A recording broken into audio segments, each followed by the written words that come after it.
Jadi di kelas kali ini gue akan breakdown beberapa tipe jualan berdasarkan pengalaman gue. Nah, tapi untuk cari kalian tuh stylenya gimana dan kalian cocoknya jualan seperti apa atau cara rubah style kalian dari cara yang lebih buruk ke cara yang lebih baik seperti apa, gue akan nanti breakdown ya dari pengalaman gue selama 9 tahun jualan produk dan jasa, tipe-tipe orang sales yang gue latih dan gue pernah lihat sendiri itu seperti apa. Gue pertama kali yaitu door to door jualan sedotan ke kafe-kafe. Gue juga pernah jualan minyak rambut. Waktu gue SMA, gue bikin sebuah agency. Nah, buat yang belum tahu agency itu apa, jadi basically simpelnya gini, gue jualan jasa ke perusahaan. Jadi perusahaan ini mau dibantu marketingnya, gue bantu kasih jasanya. Intinya gue bantuin mereka untuk ningkatin omsetnya ke level selanjutnya. Nah, tapi untuk cari klien, apalagi di industri agency, itu gue butuh tim sales yang banyak sebenarnya. Jadi waktu gue SMA, karyawan gue tuh udah sekitar 10-12. Dimana di situ gue punya beberapa tim sales. Dan divisinya dari 10-12 itu, gue kasih tau kalian, videographer cuma satu, editor cuma satu. Sisanya sales semua. Jadi gue udah lihat banyak tuh. Kalau kalian mungkin lihat, gue dulu pernah sewa ruko. Kalian mungkin lihat tempat lama gua ya, gua nggak ada fotonya secara lengkap, gue lumayan nyesel sih. Tapi kalau kalian lihat itu, kalau kalian bayangin kayak Wolf of Wall Street gitu, ini kayak versi kecil deh, versi gembelnya lah gitu. Dimana gua ngajarin orang-orang gimana caranya jadi sales yang baik. Waktu itu omset gua udah sebenarnya dekat ke 100 juta, cuman bersihnya dikurang operation, cost dan segala macam. Kan gua ada outsource beberapa juga. Kalau misalnya video yang agak susah, gua bisa outsource ke orang lain. Mungkin gua bersih ya, waktu gua masih umur 17-18 tahun, masih SMA itu gua dapat bersih 40-an juta sebulan kurang lebih. Nah, dari anak-anak yang gua latih tadi ya, dari perusahaan agensi gua sampai perusahaan tech gue yang direct sales, yang gue ngelatih anak salesnya sendiri, semuanya gue latih pribadi. Itu gue ketemu beberapa style, mana yang lebih laku sama mana yang enggak. Jadi gue pengen sharing ke kalian style-style jualan orang-orang yang gue lihat sendiri. Di situ gue lihat fenomena unik ya. Gue pelajarin kok ada orang yang bisa closingnya lebih banyak dibanding orang lain. Lalu gue dengerin cara mereka nelpon. Bahkan kan gue, jadi sales gue tuh nggak semuanya zaman dulu ya cold call. Tapi kita banyak yang direct marketing inbound dari nomor WhatsApp. Jadi mereka banyak yang ngechat dari WhatsApp. Nah, WhatsApp biasa gue bacain. Dan gue lihat ya, mainly ada 5 tipe ini yang akan gue bahas sama kalian. Ini tipe pertama yang gue ketemu ya. Jadi ini tipe gue bisa sebutnya itu si agresif. Jadi mereka ini misalnya kalau ada rame-rame, gue biasa di otak gue udah tau, oh, ini orang si agresif nih. Si agresif itu ciri-ciri kayak gimana? Ini orangnya tuh in your face banget lah. Pokoknya dia akan coba kejar terus ya. Kejar terus, follow up-nya juga ngeselin gitu. Dan orang-orang tuh biasanya ya, prospeknya yang dia mau coba closing ibaratnya, itu banyak yang nggak suka sama orang agresif ini. Ini menurut gua ini tipe yang paling parah. Jadi dia terlalu agresif, ngerti juga kagak terlalu. Pokoknya antusiasnya over lah gitu kayak. Ya, selamat siang Pak, ini kita mau jual ini, Bapak pasti suka produk kita. Pokoknya tipe-tipe snake oil salesman ya. Itu yang biasanya di tim gue itu closing paling rendah, itu yang si agresif ini. Mereka juga ini adalah yang bikin stigma sales itu buruk gitu. Yang kayak ngejar-ngejar brosur ke kalian. Kalian pernah nggak dikejar sama sales ini kredit card, kalian keluar dari supermarket, dikejar sampai ke tengah mall gitu. Atau misalnya disuruh daftar produk bank, kalian dikejar terus gitu. Itu adalah sales yang agresif dan kalian nggak mungkin mau beli dari justru orang kayak gitu. Ya mungkin mereka ada orang yang kasihan closing 1 dari 100, tapi gua saranin sih jangan jadi sales yang agresif. Itu yang pertama. Yang kedua ya, yang kedua ini menurut gua penyakit juga. Jadi yang 1 sama 2 ini menurut gua penyakit. Yang kedua adalah si kebanyakan bacot. Jadi yang satu si agresif, yang kedua si kebanyakan bacot. Maksudnya apa?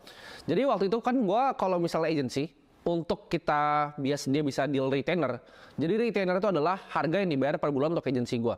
Nah itu prosesnya, kan awalnya gue semua tuh, sampai gue delegasi ke beberapa orang. Saat gue delegasi sistem salesnya ke mereka harus ketemu dengan kliennya in person. Ya, jadi banyak yang ketemu in person. Jadi pertama cold call dulu, kalau udah setup meeting untuk presentasi in person. Nah ini penyakitnya keluar nih mulai nih, ya si banyak bacot. Si banyak bacot ini ciri-ciri begini. Dia akan ngomong panjang lebar. Dia ngomong panjang lebar bisa melebar ke kiri, melebar ke kanan. Dia nggak bisa kontrol sales flow-nya. Dia selalu ke kanan. Bahkan dia ntar begitu pulang dia bisa kasih tahu kalau gua tanya, tadi customernya punya anak berapa? Dia bisa jawab 3 gitu. Oh rumahnya di sini segala macam. Dia bisa cerita jadi temennya customernya tapi kagak closing. Jadi dia bisa ngobrol kebanyakan sampai dia lupa dia tujuannya di situ untuk jualin orang. Nah itu sih banyak bacot. Yang ketiga ya tadi kan si agresif, si bacot, sama yang ketiga ini namanya si kepedean. Jadi kalian pernah kalau mungkin kalian ketemu sales gym ya atau mungkin sales yang lain gitu. Ini orang pede banget. Dia kan udah kalau datang ke kalian nih ya. Tapi ini nggak kayak yang pertama nih. Yang pertama sama kedua itu biasa hasil closingannya buruk. Nah si kepedean ini sebenarnya mungkin dia sales udah agak lama, mungkin udah 4 tahun, 5 tahun. Dia udah sering lah mungkin dapat closingan gitu. Jadi dia kepedean. Dia tipe yang bakal gini. Gue bisa jual apapun ke siapapun. Gue bisa jual es ke orang Eskimo. Dia bakal ngomong kayak gitu. Dia bisa jual es ke orang Eskimo. Apapun dia bisa jual. Penting. Nah penyakitnya si kepedean ini biasanya produk knowledge-nya 0 besar. Jadi begitu ditembak sama customer beberapa pertanyaan yang dia nggak tahu, dia akan coba ngalur ngidul. Nah customer akan cium bahwa ini adalah bukan seorang expert. Ini nggak jago di bidangnya, cuma kepedean aja nih. Jadi dia jualannya jago sebenarnya, dia udah ngerti nih building rapport basic dia ngerti. Dia tahu, oh kita harus tahu nih customer kebutuhannya apa, dia ngerti. Tapi problemnya dia kepedean dan dia berasa kayak, ini rumah nggak perlu pelajarin, gua ketemu aja di sana dan kita langsung closing. Ini apartemen, gua nggak usah pelajarin, studionya 21 meter persegi, floor to ceiling berapa 2,7 meter, gua nggak usah hafalin. Ya, nanti gua ngasal aja begitu sana, gua baru lihat, gua closing. Nah, itu sih kepedean. Tapi ya at least kepedean ini biasanya ya, yang gua tahu dari anak-anak yang gua training itu biasanya ada hasilnya gitu. Ini style yang keempat. Nah, style yang keempat ini lebih banyak closing dibanding yang 1, 2, dan yang 3. Yaitu si konsultan, gue bilangnya. Nah, konsultan ini dia lebih mirip sama dokter dibanding sama sales. Jadi kalau kalian ke dokter, itu kalian bisa ditanyain preskripsinya. Oh, kalian sakitnya apa? Oh, ini keluhannya di mana? Saya bisa bantu kamu di mana? Dia lebih kayak konsultan. Jadi begitu dia tanya nih produknya apa, dia bisa justru kasih saran. Oh, Bapak lebih bagus misalnya mungkin apartemen yang ini. Kenapa yang ini? Karena ini lebih cocok sama Bapak di sini. Karena mobil Bapak ini turun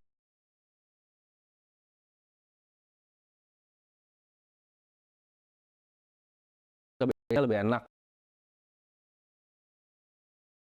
Nah, di sini cocok nih Pak. Butuh apa? Ini ada gym, ada apa. Nah, Bapak kebutuhannya apa lagi Pak? Dia tanya. Oh, saya suka ada coffee shop. Oh, ini Pak. Kita ada opsi yang 1, opsi 2, opsi 3.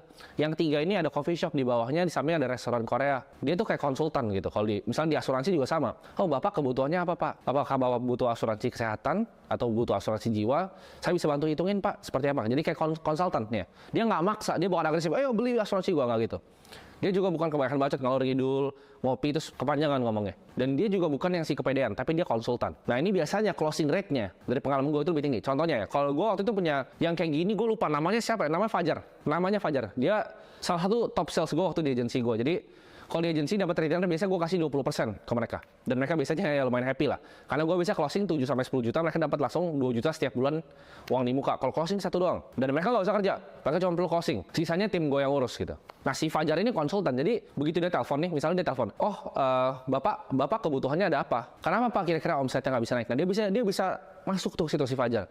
Dia bisa ngomong kayak gini, Bapak udah pernah coba belum Pak dapat leads dari Facebook Ads? Kalau belum, saya coba pasangin ke Bapak, Pak. Gratis, Pak. Oh, Bapak ada kebutuhan apa lagi, Pak? Bingung nih dia target marketnya. Saya buatin, Pak. Ya. Jadi target marketnya kita buatin, Pak. Kita buatin kreatifnya juga. Saya tahu Bapak tuh nggak mau pusing, Pak. Orangnya Bapak nggak punya waktu juga untuk desain. Bapak juga nggak punya tim untuk desain. Kita yang bantu, Pak, untuk desain kreatifnya untuk Bapak. Nah, Bapak nggak usah pusing. Kalau Facebook Ads nanti kita bantu setupin semua ya. Jadi itu Bapak tinggal terima beres saja. Pokoknya tinggal terima, customer telepon-teleponin Bapak. Gimana? Dia konsultan, jadi dia tanya terus gitu, customer-nya butuh apa. Nah, bagusnya konsultan ini waktu kalau di agensi gue si Fajar ini, jadi kalau ngomong sama namanya account eksekutif gue itu enak ya. Jadi tektokannya gampang. Dia jualannya udah tahu nih customer kebutuhannya apa, deliverynya pas ke orang gue buat deliver jasanya itu enak. Karena dia udah dapat raport konsultasinya. Dan yang terakhir ya, yang terakhir ini gue sebutnya sales jalanan. Kalau misalnya tadi yang gue bilang ya dari pengalaman gue di agensi bangun edtech puluhan miliar, gue nggak pernah lihat yang ini ya gitu. Yang sales jalanannya belum ada, itu mungkin gue sendiri gitu. Jadi sales jalanan itu adalah orang yang benar-benar bisa jual secara storytelling. Jadi storytellingnya, cara dia cerita tentang produknya itu rapi banget sampai kena ke emosional customernya. Dari sekali ketemu nih, dia bisa baca gerak-gerik customernya, dia bisa lihat cara building raportnya seperti apa. Oh, ini target audiensnya di sini, dia sukanya seperti ini, gue harus approach dengan kata-kata seperti ini, tonalitasnya naik di sini, turun di sini. Stabil di sini, turun di sini. Ya, itu namanya sales jalanan. Dan itu rate closingnya pasti jauh lebih tinggi ya. Kalian percaya kalau gue yang closing sendiri lebih tinggi dibanding kalau misalnya karyawan gue. Karena ya gue udah 9 tahun di industrinya. Kalau gue masukin kategori yaitu sales jalanan ini, itu rapih ya. Dia ngerti storytelling, dia ngerti building rapport, dia ngerti caranya present ke customer, dia ngerti cara bikin presentasi yang rapi, semua paketnya udah lengkap. Nah, jadi kalian pikir, kalian mau yang mana? Tapi dari pengalaman gue, yang 2 pertama itu jarang closing. Yang mungkin 1 dari 50 atau 1 dari 40 mereka closing. Yang benar-benar customer yang memang lagi pengen produknya biasanya mereka closing. Tapi lebih sering yang 3, 4, dan yang 5. Yang 3 lebih sedikit, 4 paling banyak, dan yang 5 of course yang sales jalanan. Nah, kalian mungkin ya dengan adanya ini, kalian yang udah praktek jadi sales beneran, gue tahu ada beberapa dari kalian di sini yang pasti udah sebenarnya jadi sales. Mungkin kalian pernah dikasih tahu sama orang, bro lu tuh sebenarnya terlalu agresif bro kalau misalnya jualin orang, lebih santai dikit kalau jualin orang segala macam. Tapi kalian mungkin nggak nyadar, karena kita sebagai manusia kita punya ego tinggi. Gue juga awal ini sama sekali nggak salah ya, karena gue juga dulu awal gue kira sales tuh harus agresif. Karena kan yang diajarinnya apa? Kalau lu ikut sales training di perusahaan, semangat pagi ya. Tapi orang tuh benci banget yang begitu. Jadi jangan agresif, kerja-kerja tuh, ayo Pak, kita nge-gym. Nggak kayak gitu caranya untuk jadi sales yang andal. Coba kalian nge-gym nih, kalian level up coba industri knowledge kalian. Jadi kalian tahu nih, oh Bapak kan nggak bisa ingat banyak nih Pak. Kalau Bapak membership di gym kita kan kasih ke Bapak free training dari PT. Nah, Bapak tuh kira-kira bisanya waktunya kapan aja Pak? Kita yang adjust nanti sama Bapak. Kalian jadi kayak konsultan sama dia. Oh, Bapak mau goalsnya Bapak apa Pak? Apakah mau turunin berat badan? Apakah membesarkan massa otot? Goalsnya apa Pak? Kita bisa deliver untuk Bapak program yang sesuai dengan Bapak. Ya, jadilah seorang konsultan. Jangan bilang, ayo Pak, biar kurus dong Pak, nge-gym gitu. Ya, itu nggak bakal laku. Gue waktu itu ya, umur 16 tahun gue jualan sedotan tuh omsetnya 20-an juta sama minyak rambut. Egonya pasti setinggi langit. Lu bayangin anak 16 tahun, cek jualan tuh omset puluhan juta. Bahkan udah gak ada yang bisa ngomongin lah sama gue. Tapi di saatnya yang bikin mental gue berubah adalah di saat gue ngeliat orang nih sales nih. Gila, dia jualan properti. Buset, banyak banget. Di situ gue kayak ketampar. Maksudnya ada skill yang lebih tinggi gitu dibanding gue. Dia jualan properti udah nggak tahu bermiliar-miliar gitu dapat komisinya. Ada juga orang asuransi yang gue lihat bisa dapat uang sampai 1 miliar sebulan lebih, 2 miliar waktu itu.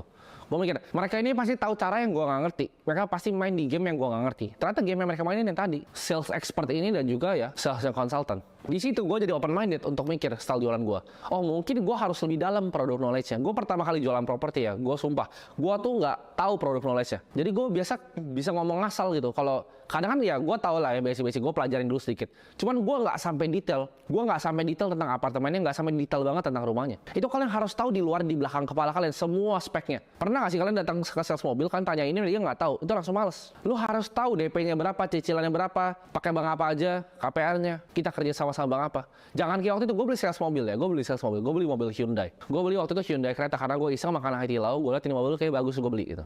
Buat daily kan waktu itu. Pas gue beli, dia bilang gampang cicilan bang. Ternyata waktu itu kalau sekarang kayaknya udah kerja sama. Waktu itu bank itu nggak ada kerja sama cicilan.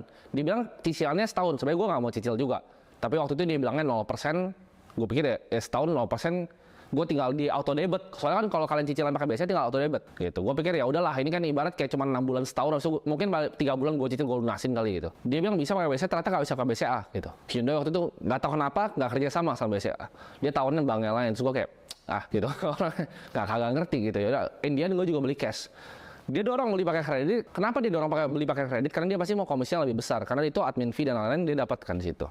Tapi ujung-ujungnya gue beli pakai cash gitu. Jadi kita sebagai sales harus punya produk knowledge yang dalam. Kalau kalian misalnya udah jadi sales nih di asuransi, di properti, itu jarang closing, kalian coba introspeksi. Style gue tuh apakah 1, 2, 3 yang tadi, yang nggak mau pelajarin produk, yang agresif, yang kebanyakan bacot justru sama customer-nya di luar dari tujuan gue. Tujuannya adalah ketemu customer, closing, lurus. Ketemu ke customer, closing. Coba mungkin kalian introspeksi, apakah mungkin gue harus improve storytelling gue, apa yang harus gue improve dari skill sales gue. Nah di sini gue mau tunjukin ke kalian, ini perbedaan antara style jualan. Jadi ini real case yang gue alamin pribadi ya. Waktu itu ada 2 orang, ya bapak dan ibu, mereka couple datang ke gue, dari listingan gue mereka agree. Jadi udah WhatsAppan, ya kita agree untuk meet up di salah satu apartemen di BSD. Sampai ketemu di sana, mereka sempat cerita kebutuhannya apa, kan gue tanya, oh baru menikah ya Pak, gitu biasa-biasa basa-basi. Mereka cerita bahwa mereka lagi cari apartemen nih, mereka lagi cari apartemen 2 bedroom, tapi mereka belum mau ada rencana nih buat punya anak dalam waktu yang dekat. Nah waktu itu gue bawa tuh ke apartemen yang 2 bedroom itu 60 meter persegi, gue bilang gue ceritain semuanya, ini 60 meter persegi, ini dari Toto segala macam. Waktu itu unfurnished, dijual harganya 1,1 miliar kalau gue nggak salah. Lalu gue bilang ke mereka, bapak dan ibu, mereka kayaknya masih agak bimbang. Gue bilang, bapak dan ibu, kan bapak sama ibu nih baru menikah ya Pak. Jadi kalau saran saya sih, bahkan bapak cerita tadi belum mau punya anak, ini ada unit yang lain Pak, saya juga pegang kuncinya. Ini unitnya cuma 800 juta 1 bedroom tapi Pak. Jadi bedanya lumayan jauh Pak, ya dari 1,1 sampai 800 juta. Nah bapak mau lihat dulu nggak Pak unitnya? Dia kan awalnya bilang gini, tapi saya maunya yang 2 bedroom. Nah habis itu bini bilang, apa coba lihat aja ya, bedanya lumayan loh, kan kemarin kita habis nikah. Nah itu gue dengerin, nah itu building rapport, gue dengerin tadi, ya gue dengerin bininya. Mereka dia agree, pindah tower ke sebelah, lalu gue tunjukin, gue bilang, ini Pak gue jelasin semuanya, produknya. Mereka kayak mikir lumayan lama di situ, ya. Terus gue ngomong kayak gini, Bapak Ibu, kalau saya jujur nih, saya sebagai seorang agen properti, kalau saya mau jualin Bapak Ibu dapat komisi, saya pasti akan kasih yang 2 bedroom karena saya dapat komisi lebih besar. Tapi di sini saya cari yang sesuai dengan kebutuhan Bapak dan Ibu. Dimana ya ini karena Bapak kan tadi cerita belum mau punya anak, ini menurut saya bisa jadi pilihan yang cocok. Nah nanti kalau misalnya Bapak dan Ibu misalnya 2 tahun lagi nih udah di-set punya anak, Bapak Ibu bisa telepon saya, kita bisa upgrade ke unit yang lain. Nanti yang unit ini saya bantu jualin, lalu kita pindah ke unit 2 bedroom yang awalnya Bapak mau. Karena kan Bapak baru menikah, ya pasti keluar duit lumayan besar juga. Jadi ini bisa jadi pilihan yang cocok Pak untuk Bapak. Nah itu hal yang pertama, itu yang gue lakukan. Sama yang kedua, wah ini cocok banget nih Pak, nanti kalau udah punya anak Bapak bisa di sini Pak, nanti kita bisa lihat anaknya lari Pak, di 2 bedroom ini Pak. Ini udah cocok banget ya Pak, udah ini mantep lah. unitnya. Kalian pilih yang mana? Sales yang jujur. Karena gue bilang dari awal kan, sales tuh bukan kita mau menipu orang, tapi sales kita bantuin dia untuk dapat ketujuan dia. Akhirnya gue closing dengan itu klien ketiga gue. Jadi kalau kalian mungkin ada kemungkinan nonton ini di sini, ya kalian dijualin sama anak 17 tahun gitu. Mungkin kalian yang percaya, ini baca doang ceritanya. Nih, ini gue dulu pernah bikin videonya kayak gini. Nanti akan dilengkapi. Jadi dia juga sini sudah ada private balcony. Semua unit di apartemen ini sudah dilengkapi oleh ya. Jadi gue pernah bikin video dan video ini gue tembak pakai Facebook Ads. Kalian nggak akan pernah lihat di YouTube, kenapa? Karena gue tembak di Facebook Ads. Tapi ini unit yang studio nih, kalian lihat, gue pernah review gitu. Jadi kuncinya dari menemukan ini ya, semua ini, kalian cari style kalian seperti apa. Kalau style kalian si agresif dan yang jelek tadi, coba diubah stylenya. Cari, begitu udah ketemu style kalian itu, kalian hone skill kalian di situ. Kalian tempat terus, perbanyak produk knowledge-nya, dan hopefully kalian bisa closing lebih banyak.